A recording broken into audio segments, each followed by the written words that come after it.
o'zimni opitimdan aytaman. То, что menga yordam bergan narsa, birinchi situatsiyaga bez emotsiya, bez hech narsasiz, просто вот sizga Alloh bitta situatsiya berdimi, uni nimaga menga bunaqa bo'ldi, nima deb o'zingizni siqib, u narsadan qochmang, yaxshi tarafini.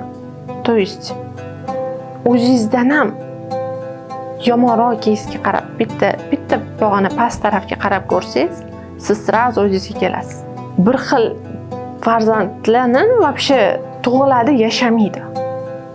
Yoki tug'ildi, qanaqadir problema bo'ladi, oyoq qo'li ishlamaydi. Tushunasizmi? То есть hamma vaziyatda sal ozgina pastroq nazar solib qarasangiz, siz shukr qilishni o'rganasiz.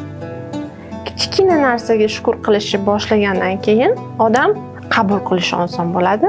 Shukr qilib, yaxshiyam menga shunaqa farzand berding.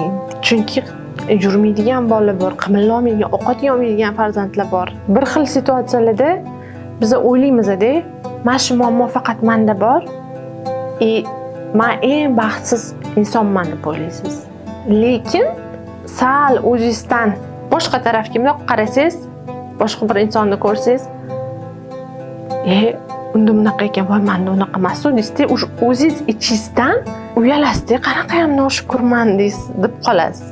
O'shaning uchun menda qabul qilishda men o'ylayman, bu narsa hammaga yordam bo'ladi. Shu mana birinchi qabul qilsa, shu narsani o'sha prinyatiyasi tezroq bo'ladi, ham farzandiga ham yaxshiroq mehr berib, yaxshiroq qaraydi.